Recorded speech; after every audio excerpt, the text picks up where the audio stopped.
Man, it feels good to be a bad guy.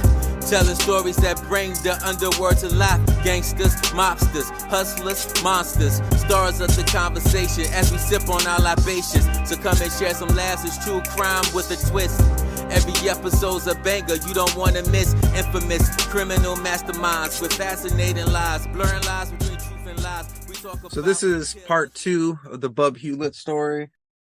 DC, you said we got you to switch to some bourbon, right? All the whiskey talk. Well, it's not bourbon because everybody knows I'm partial to Canadian whiskey, so it's a little Crown. But I did go get whiskey because I felt left out, and I don't like. Oh, you thought you were missing around, eh? Exactly. In your dope dragon's milk glass. Yes. I need a refill anyway, so I poured. I did go bourbon, but I got that Four Roses. Nice. Yeah, I like that. So when we left off, Bub and Bumpy Johnson have both had the 2 predominant gangs in the Harlem area. Over the next few years, they're kind of ships passing. So Bumpy started working mostly exclusively for Stephanie St. Clair. And then he also was in and out of prison. He did like 4 years in a row, and then he was just in and out of prison nonstop.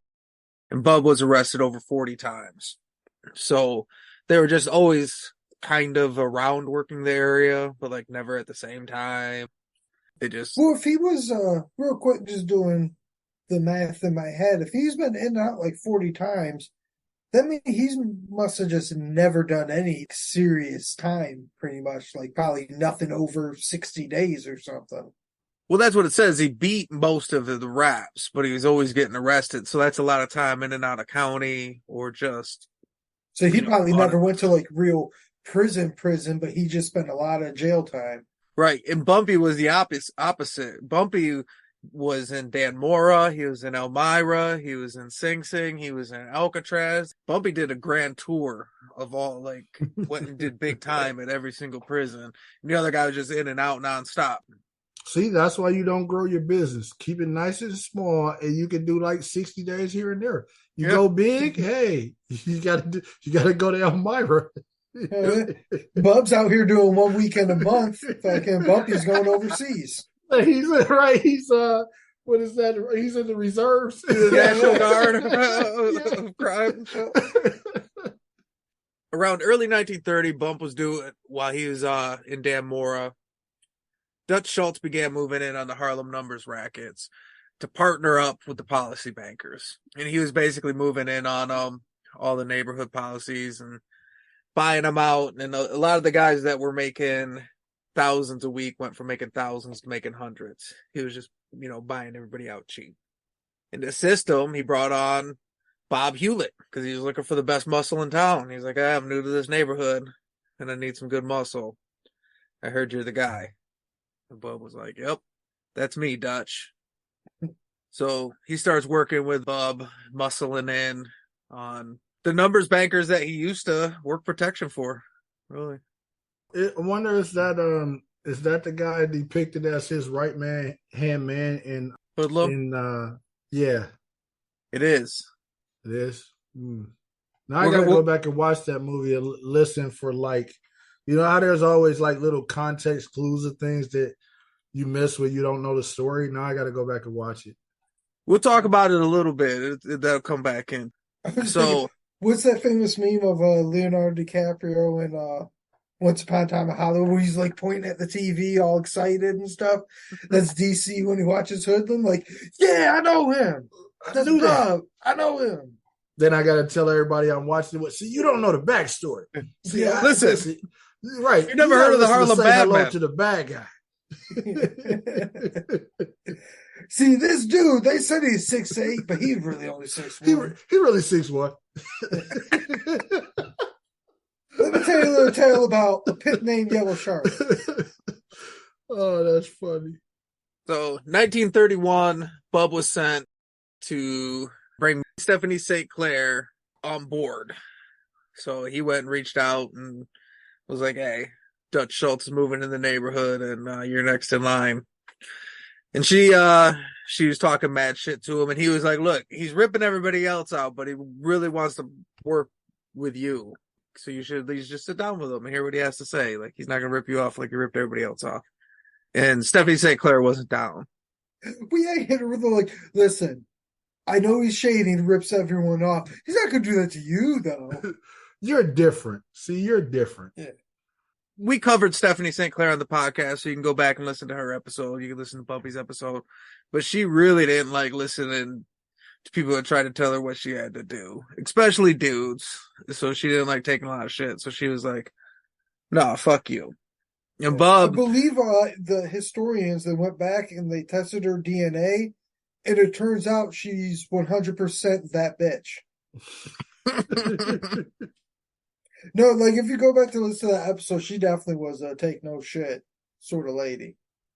so she's like, "Yeah, fuck that. We're not doing it." And he was like, they kind of had this respect of they were, they had been working this area a long time. Like I said, they always kind of liked each other's don't give a fuck attitude, except when you're working against the person, He was like, I really look, wish he gave a little bit of fuck. well, he said, look, the next person that comes isn't going to be as nice as I am. So you should just listen. And she was like, nah, fuck you, fuck the Dutchman, fuck all you guys. We'll go to war.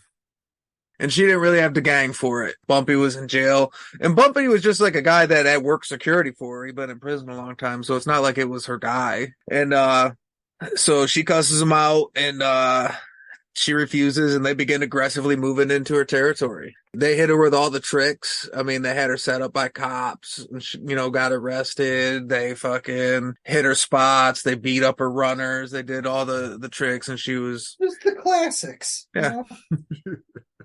And her big thing was most of the other bankers folded to Dutch Schultz pretty quick.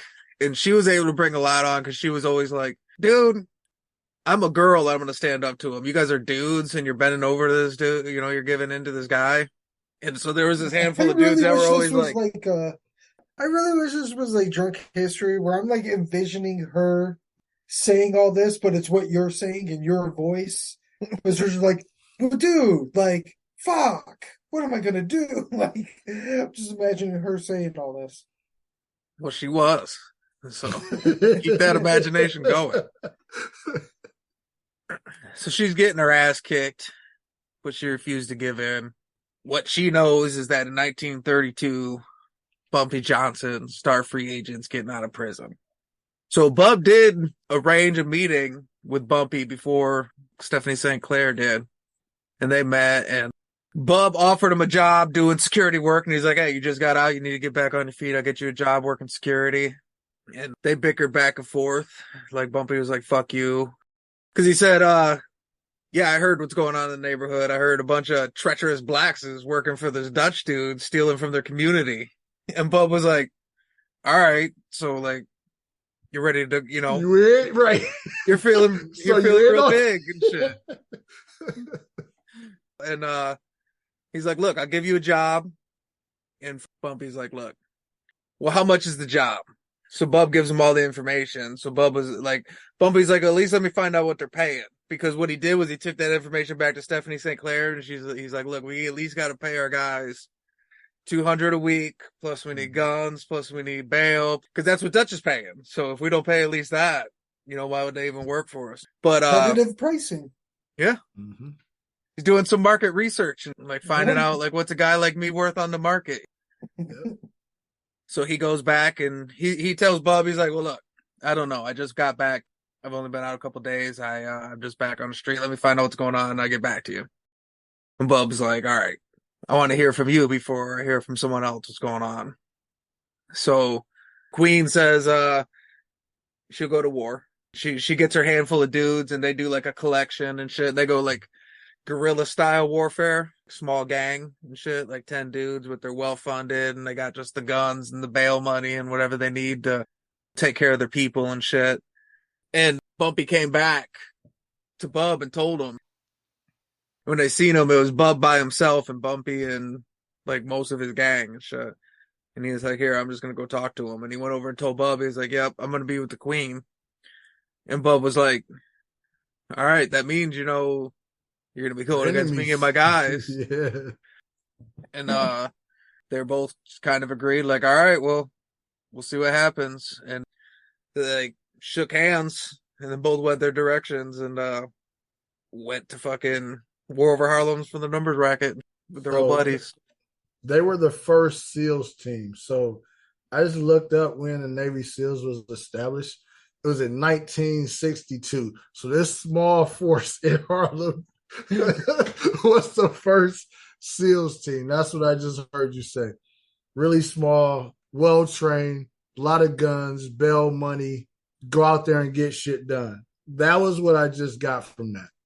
Bumpy told Dutch Schultz, he said, you can't even tell us apart. He said, we can spot you the second you walk into our neighborhood. He had a good point. So they had several incidents over the next few months. I seen something that said they had both shot each other at one point.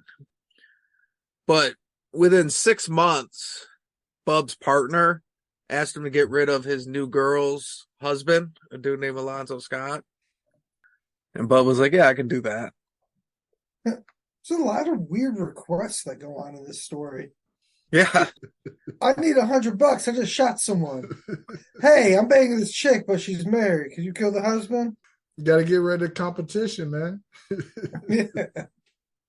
So they went and told Alonzo Scott to stay away from his wife. They're like, hey, she's got a new dude. You're out, Alonzo Scott. Wait. Listen to how that's. Not stay away from my wife. Stay away from your wife. Listen, I'm going to need you to stay away from your wife. If you know what's good for you. I've never heard that request ever before. Well, Alonzo Scott thought it was stupid, too. He's like, no, I'm going to go call my wife, man. Fuck you. Yeah, what's weird is we're getting the backstory like before the request happened. But imagine being the one just chilling and somebody just pops up with this shit. Hey, man, stay away from your wife. Like, whoa, what the fuck? So he still is trying to reach out to his wife, like, what's going on? Why do you got gangsters telling me to leave you alone and shit? And Alonzo ends up getting snatched off his street. He gets snatched off the street by Bub and his guys. They drove up, threw him in a car, and they drove him around for over an hour, beating him and stabbing him and burning him with cigarettes. Wow. And then they kicked him out of the car at the Harlem hospital. He was stabbed 32 times. That's the opposite of a joyride. Well, I mean, you think about it, though. I mean, they didn't take him to the outskirts and leave him where he couldn't get medical help. They left him at the hospital. It's just a warning shot. Yeah, those guys are cool. Yeah, they just drove around stabbing him up in the backseat for an hour. But think about it. It was only 30, what did you say, 32 times? Yeah. Yeah, it wasn't like it was 40 or 50 times. They dropped 40 is the line? Yeah, that's the mark. That's the cutoff. You stab somebody 40 times, that's bad. But 32 times, take them to the hospital. I mean, really, my cutoff's like more around 37, so they were getting close. And how many cigarette burns? Because, I mean, I'll give them 3. If they do more than a handful of burns... They probably didn't count those. I'm more perturbed by the waste of gas. Like, pull over and find a spot. Why do we got to drive around? What are we doing here? See, this was before all the gas embargoes, though. Gas was really cheap back then. So for them, it was like, that's nothing. Yeah, no gas. So Alonzo did what Bub had thought was outrageous and he had never considered was an option. Because he told Alonzo Scott was like, hey, fucking Bub Hewlett stabbed me 32 times. He drove me around, beat me up, and burned me with cigarettes and shit. That's the last time I'll do something nice for him, taking him to the hospital. No good deed goes unpunished. I just like the fact of they're like, hey, don't talk to your wife or we're going to fuck you up. He's like, well, I'm going to call her up and get to the bottom of this. Like, that is the opposite of what we just told you. Like, that's probably why they were pissed. Like, we just told you, dude, what do you do? It's like telling the toddler, like, hey, don't put that in your mouth. Then they lock eyes with you and slowly just put it up to their mouth like, motherfucker, what did I just say? So Alonzo agreed to testify. He showed up in court, heavily bandaged. He still had like visible cigarette burns on him. So his testimony went over pretty well with the jury. And Bub Hewlett ended up getting sentenced to 5 years in prison. Damn. That's like 10 of his other lockups combined. All right, we're going to take a quick smoke break, refill our drinks, and we'll be back in a minute.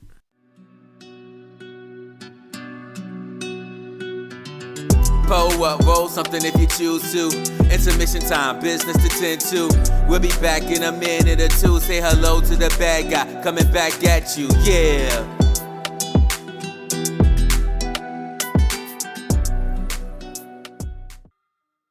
All right, we're back. So he goes to prison for 5 years. While he's in prison, Dutch Schultz, he ends up getting killed. Bumpy takes over. Basically, the whole landscape changes. So he gets out of prison. He just decides to retire completely from the street life and retires and moves back down south. So he just went Benjamin Button. He just came out like just regressed all the way back to where it all began. Nope, I'm done and I'm going back to the center. Yeah, maybe he had a hard time doing time. His whole life, he had just been in and out and small arrests and stuff like that, and it wasn't a big deal. Well, how old is he by this point? Well, it'd be old, so it'd be like 1940 he gets out, so he'd be like 52. Yeah, fuck that. He's old. See, a young dude goes to prison. He comes out like deeper in the shit. An old man goes to prison. He's like, yeah, I'm tired of it. I'm out. Yeah, I think too, probably it's a factor, something you mentioned before, Duke, and just the whole him getting these small sentences. That he probably got that big one. Then he came back out and he knew if you got to start over in this new game, you got to be ruthless. And the chances of you going back and doing those kind of years again, he probably just said, he did the Denny Glover. He was like, I'm too old for this shit. Decided no.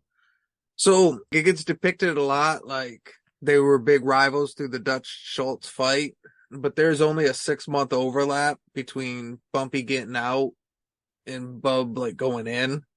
Wow. So that was barely like most of the fight against Dutch Schultz. Bub had nothing to do with it. He actually was replaced because Dutch always wanted to have like a guy that was in Harlem. So after Bub went to prison, there was a guy. We covered it in the Bumpy DC. You were on the Bumpy Johnson episode. Mm-hmm. Dutch Schultz brought in another guy from the neighborhood after that, but Bub Hewlett was really barely even in that fight. And you see, even when he was in the fight, he was out doing side hits for jealous dudes that don't like their girl's actual husband. Sometimes you got to stab a man 32 times, So his children, he had 3 boys, 2 became doctors and 1 became a dentist. And then his daughter... Look at that third guy's pissed. He's like, I'm a doctor too! His daughter runs one of the largest adoption agencies in New York. Or ran one of the largest adoption agencies in New York. But Bub paid for all their educations in grad school. I actually think a lot of people wonder why. I mean, it's obviously odd that he was working with Dutch Schultz.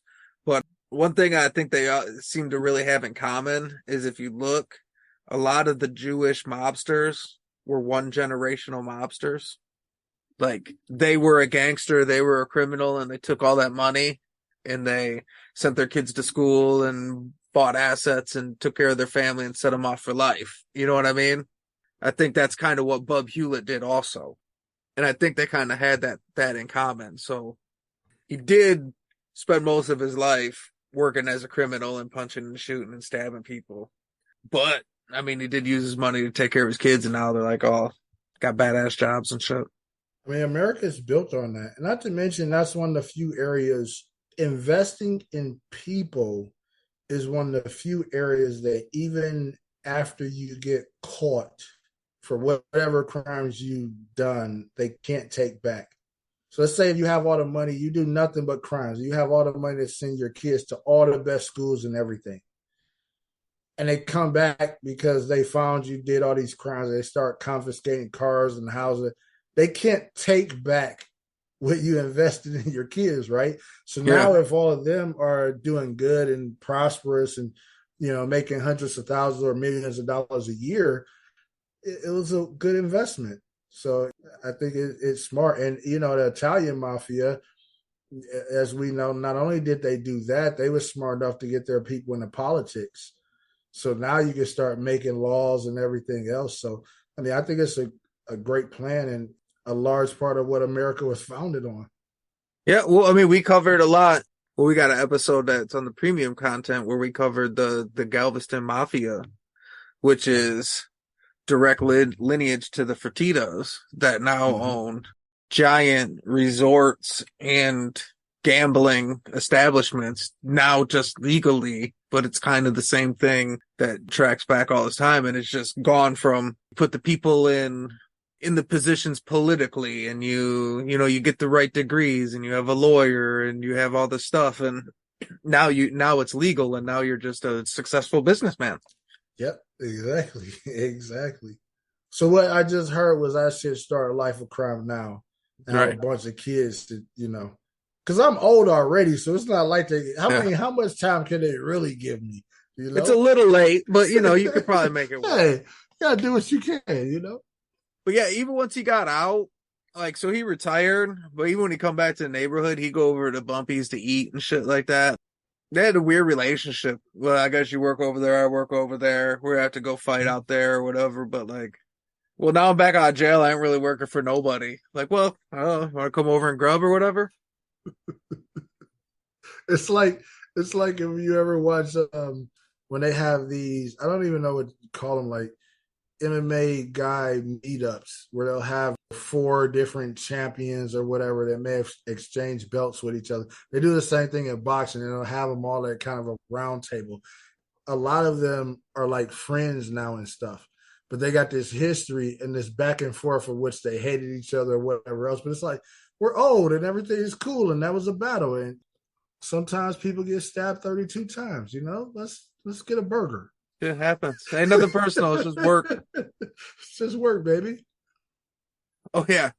Bumpy Johnson's wife, she used to tell Bumpy, you gotta let me know if you're bringing Bub over. And it's never because she minded. He was always nice. He just ate so much. She's like, I gotta cook extra if he's coming. So you gotta let me know. I'm gonna eat all the fucking food up. Nice. So let me try and do this. Share the screen. Let's see if this was gonna work this time. Tell me if you guys... Look at that. That worked quick. Perfect. So you guys haven't seen a picture of Bub Hewlett yet, but you have seen Hoodlum. Yep. So this is, his name is Clarence Williams. I don't know any actors' names. I just know him as Samson from Half Baked. Clarence Williams the Third. Wasn't he also the devil guy in Tales from the Hood? Yep. Scary actor too, but you'll be knee deep in the shits. So the thing with Hoodlum, everybody that knew Bub, anybody that's ever gone on the record, they would say that that's the thing that was the most historically inaccurate regarding the movie, is the portrayal of Bub Hewlett. Because for one, like I said, he was only there for 6 months, so he wasn't a fixture or whatever. But it said the way it was portrayed, there's that scene where he made him wrap up all the scrap food and told him don't be proud and take it to his kids and stuff like that. Everybody that knew Bub was like, no, that shit wouldn't fly. You would have to just shoot him because he didn't take shit like that. So the fact that the portrayal in the movie of him being the guy that was getting picked on and disrespected. So whatever reasons he chose to work with Dutch Schultz is unknown, but he definitely wasn't anybody's stooge. Why are people ever surprised about Hollywood's liberties? Hollywood at any point in time has an agenda that they're going to push. And they're going to push that agenda. And they really don't give a fuck what you think about it. You know what I mean? It's like we covered the dudes that's what is it called?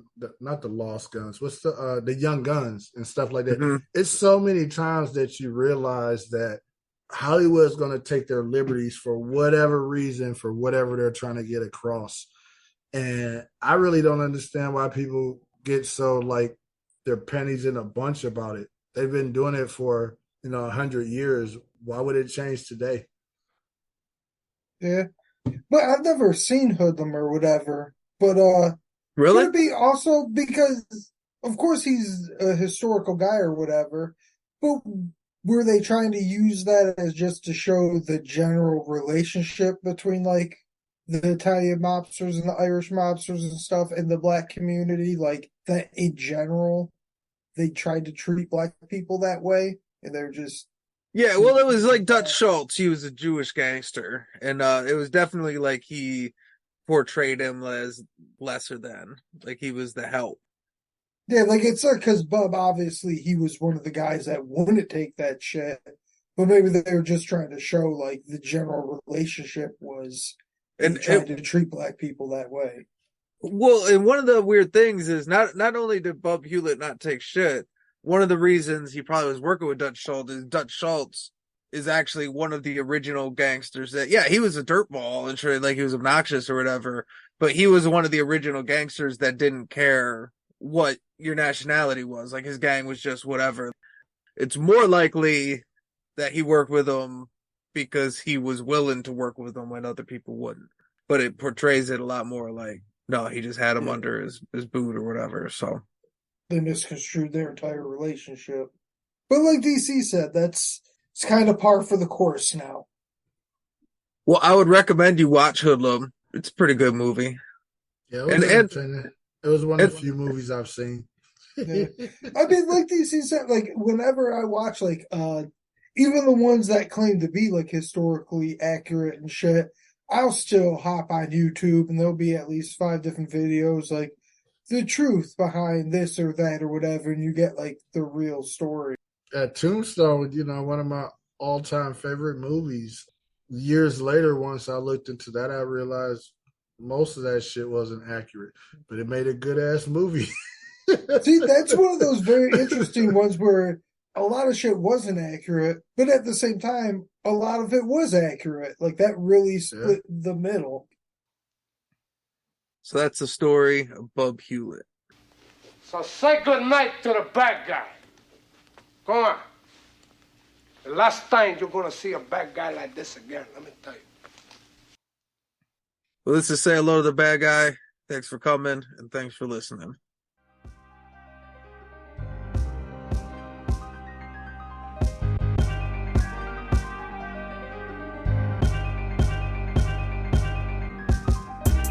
Man, it feels good to be a bad guy. Telling stories that bring the underworld to life. Gangsters, mobsters, hustlers, monsters. Stars of the conversation as we sip on our libations. So come and share some laughs. It's true crime with a twist. Every episode's a banger you don't want to miss. Infamous criminal masterminds with fascinating lies. Blurring lines between truth and lies. We talk about killers with mob ties, extortionists, wise guys, crack jokes, have a few drinks. It's a good time. Made men who made men tremble for a living. May have ended up in prison, but they still made a killing. Yeah. We keep it real gangster up on this side. Some good fellas, but no more Mr. Nice Guy. Chronicling criminal minds, we are street certified. Say hello to the bad guy. Say hello to the bad guy, bad guy. Say hello to the bad guy, bad guy. Say hello to the bad guy who's street certified. Say hello to the bad guy.